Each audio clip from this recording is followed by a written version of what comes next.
একসময় সেখানে একটি মা শূকর এবং তার ৩টি পিলেট ছিল। ৩ ভাই একই উচ্চতা, গোল, গোলাপি একই মজার লেজ সহ। সমস্ত গ্রীষ্মে শূকরগুলি সবুজ ঘাসে খেলেন, রোদে পোড়ায়, পদে ফোড়ায়। তবে তখন শরৎ এসেছে। একদিন আমার মা বলেছিলেন তাদের শীতকাল নিয়ে চিন্তাভাবনা করার সময় এসেছে। তিনি তাদের একটি বড় বাড়ি তৈরি করতে বলেছিলেন। ছোট ভাই বলেছিলেন শীত এখনো অনেক দূরে। মাঝ ভাইটি বলেছিলেন যে প্রয়োজন হলে তিনি নিজের বাড়ি তৈরি করবেন এবং বড় ভাই নিজেই বাড়িটি তৈরি করার সিদ্ধান্ত নিয়েছে। ছোট এবং মাঝের ভাইয়েরা তাদের গেমস খেলা ছাড়া কিছুই করেনি। এটি প্রতিদিন আরও বেশি ঠান্ডা হয়ে উঠেছে। ছোট ভাই খড়ের বাইরে বাড়ি তৈরির সিদ্ধান্ত নিয়েছে। মাঝ ভাইটি ভেবেছিল শীতে খড়ের ঘরে খুব ঠান্ডা লাগবে। সে সিদ্ধান্ত নিয়েছে ডুমুর এবং ডুমুর থেকে একটি বাড়ি তৈরি করবে। সন্ধ্যা নাগাদ তাদের আবাসন প্রস্তুত ছিল। তারা নিজের উপর খুব গর্বিত ছিল এবং তাদের বিল্ডিংয়ের যথেষ্ট পরিমাণে অর্জন করতে পারেনি। এখন তারা মুক্ত ছিল এবং যা খুশি তাই করতে পারত। তারা তাদের বড় ভাইয়ের কাছে গিয়ে দেখার সিদ্ধান্ত নিয়েছে যে সে নিজের জন্য কী ধরনের বাড়ি তৈরি করেছিল। বড় ভাই নির্মাণে ব্যস্ত ছিলেন। তিনি পাথর প্রয়োগ করেছেন, মাটি গোজা এবং আস্তে আস্তে নিজেকে একটি নির্ভরযোগ্য, টেকসই বাড়ি তৈরি করেছেন। ছোট ভাইরা তাদের বড় ভাইকে কাজে পেয়েছিল। তিনি কী ধরনের দুর্গ তৈরি করছেন তা দেখে তারা খুব অবাক হয়েছিল। বড় ভাই শান্তভাবে কাজ চালিয়ে গেলেন। ছোট ও মাঝের ভাইরা তার বাড়িতে হাসি ঠাট্টা করতে লাগলো। তারা এতটাই আনন্দিত হয়েছিল যে তাদের চিৎকারটি লন জুড়ে অনেকটা প্রতিধ্বনিত হয়েছিল। বড় ভাই চুপ করে থাকতে বলল, কারণ নেকড়ে শুনতে পেল। ক্লাউড ছোট এবং মাঝের ভাইরা আরও বেশি আনন্দিত হয়েছিল। তারা সিদ্ধান্ত নিয়েছে যে বড় ভাইটি কেবল কাপুরুষ আর দুজন সাহসী ভাই বেড়াতে গেলেন। পথে তারা গান গেয়ে নাচতে লাগলো এবং তারা যখন বনে প্রবেশ করল তখন তারা এমন শব্দ করল যে তারা নেকড়ে গাছটিকে জাগিয়ে তুলেছিল যে পাইন গাছের নিচে ঘুমাচ্ছিল। অসন্তুষ্ট ও ক্ষুধার্ত নেকড়ে সেই জায়গায় গিয়েছিল যেখানে দুটি বোকা শুয়োরের চিৎকার এসেছিল। ভাইয়েরা আনন্দের সাথে হাঁটলেন এবং নেকড়ের সাথে তারা কিভাবে সহজেই আচরণ করবেন তা নিয়ে কথা বলতেন এবং হঠাৎ তারা একটি বাস্তব জীবিত নেকড়ে দেখতে পেল। তিনি একটি বড় গাছের পেছনে দাঁড়িয়েছিলেন। তার চোখ ছিল খুব দুষ্ট এবং এক বিশাল দাঁতযুক্ত মুখ। ভাইয়েরা এতটাই ভীত হয়েছিল যে তাদের পাতলা লেজগুলি কাঁপতে কাঁপতে কাঁপতে কাঁপতে থাকে। নেকড়ে লাফ দেওয়ার জন্য প্রস্তুত। সে দাঁত ছিঁড়ে এবং ডান চোখটি পলক করে। শূকরগুলি হঠাৎ তাদের হুঁশ হয়ে আসে এবং বনজুড়ে চিৎকার করে পালাতে ছুটে যায়। ধুলার মেঘ তুলে তারা প্রত্যেকে নিজের নিজের বাড়িতে ছুটে গেল।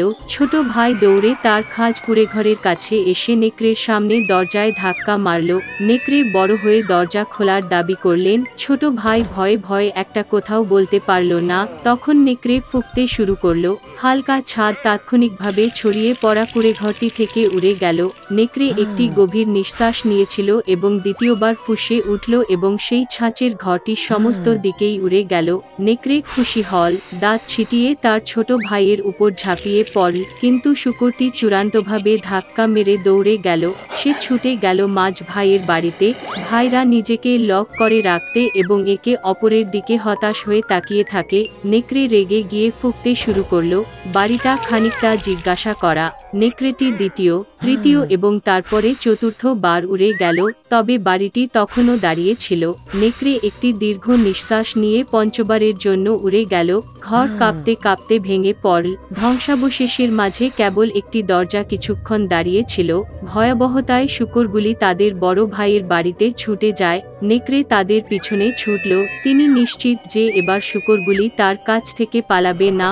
শূকরগুলি দ্রুত, এমনকি বড় আপেল গাছটিকে আঘাত না করে দ্রুত পেরিয়ে যায়। আর নেকড়ে ঘুরতে এবং আপেল গাছটিকে আঘাত করার সময় পেল না, যা তাকে আপেল দিয়ে কভার্ড এঁকে রেখেছে। একটি শক্ত আপেল তাকে চোখের মাঝে আঘাত করল। নগ্নের কপালে একটা বড় গোঁফ লাফিয়ে উঠল। এই সময়ে ছোট এবং মধ্য ভাইরা বড় ভাইয়ের বাড়িতে ছুটতে এবং দরজাটি বোল্ট করতে সক্ষম হয়েছিল।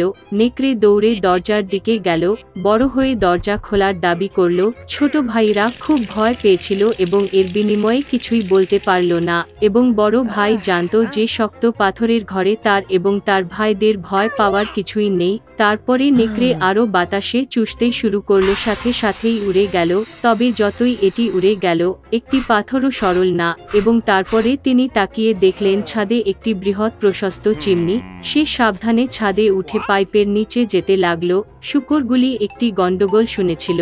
বড় ভাই তাৎক্ষণিকভাবে অনুমান করলেন যে বিষয়টি কি ছিল।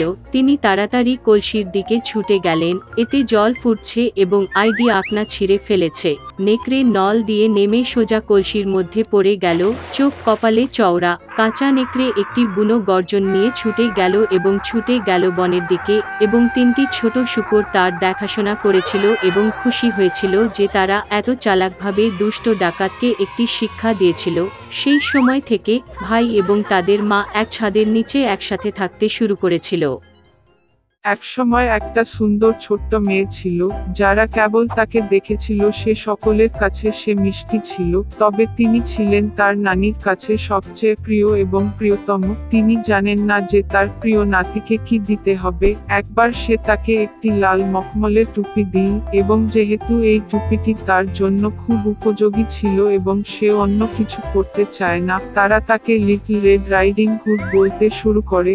একবার তার মা তার নানির কাছে এক টুকরো পিঠা এবং এক বোতল ওয়াইন নিতে বললেন। তারা বলে যে সে অসুস্থ এবং দুর্বল, এটি তার ভালো কাজ করবে। তিনি আমার মাকে রাস্তা থেকে পালাতে না যেতে আদেশ করলেন, না হলে সে পড়ে গিয়ে বোতলটি ভেঙে ফেলবে এবং তারপরে দাদি কিছুই পাবে না। এবং যখন সে তার দাদির কাছে আসে, যাতে সে তাকে হ্যালো বলতে ভুলবেন না। লিটল রেড রাইডিং হুড মান্য করেছেন, উপহারগুলি নিয়েছেন এবং যাত্রা শুরু করলেন। এবং আমার দাদি গ্রাম থেকে আধা ঘন্টা হাঁটার আগেই বনের পিছনে বাস করতেন। এবং লিটল রেড রাইডিং হুড বনের মধ্যে প্রবেশের সাথে সাথে তার একটি নেকড়ের সাথে দেখা হয়েছিল। মেয়েটি অবশ্য জানত না যে এটি কি ধরনের ভয়ঙ্কর জন্তুটি, এবং সে তার থেকে কম ভয় পায় না। তিনি বিনয়ের সাথে সালাম করলেন। নেকড়েটিও খুব শালীন আচরণ করেছিল। তাই লিটল রেড রাইডিং হুড নেকড়েকে জানিয়েছিল যে সে তার প্রিয় নানির কাছে উপহার নিয়ে আসছে। এবং যখন তিনি তার দাদির বাড়িতে কিভাবে যাবেন বলছিলেন, তখন নেকড়ে নিজেই ভেবেছিল যে কিভাবে তিনি কেবল বৃদ্ধ মহিলাকেই নয়, একটি সুন্দর মেয়েও খেতে পারেন। এবং তারপরে নেকড়ে ছোট্ট রেড রাইডিং হুডকে সুন্দর ফুল দিয়ে একটি বিশাল ঘাট দেখানোর কথা ভাবল।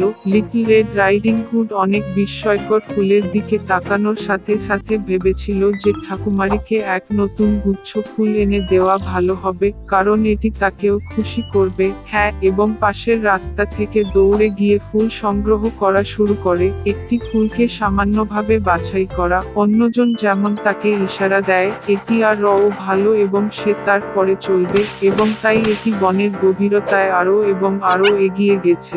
আর নেকড়ে সোজা দাদির বাড়ির দিকে ছুটে এসে দরজায় নক করলো। দাদি জিজ্ঞাসা করলেন কে আছে, এবং নেকড়ে একটি পাতলা কণ্ঠে উত্তর দিল যে এটি লিটল রেড রাইডিং হুড, যিনি পাই এবং ওয়াইন নিয়ে এসেছিলেন। বৃদ্ধ মহিলা বিশ্বাস করলেন এবং ল্যাচ টিপে টিপতে প্রবেশ করার আদেশ দিলেন। নেকড়ে টিপো দরজা খোলা গেল আর দৌড়ে গেল তার দাদির কুঁড়ে ঘরে। আমি ছুটে এসে দাদির বিছানায় গিয়ে তা একবারে গিলে ফেললাম। তারপরে তিনি তার নানির পোশাক এবং তার ক্যাপটি তার মাথায় রেখে বিছানায় গিয়ে অপেক্ষা করলেন। এদিকে লিটল রেড রাইডিং হুড দৌড়ে এসে ফুলের পিছনে ছুটল, এবং যখন সে তার সাধ্যমতো অনেকগুলি পেয়েছিল, তখন সে আবার তার দাদির কথা স্মরণ করে তার বাড়িতে গিয়েছিল। তিনি খুব অবাক হয়েছিলেন যে দরজাটি প্রশস্ত ছিল, এবং যখন সে ঘরে উঠল তখন সে তার দাদির কাছে ডাকল, কোনো উত্তর ছিল না। নাতনি বিছানায় উঠে এসে দেখল দাদি শুয়ে আছেন এবং তার ক্যাপটি তার নাকের উপর টানলেন, এবং এটি খুব অদ্ভুত বলে মনে হয়েছিল।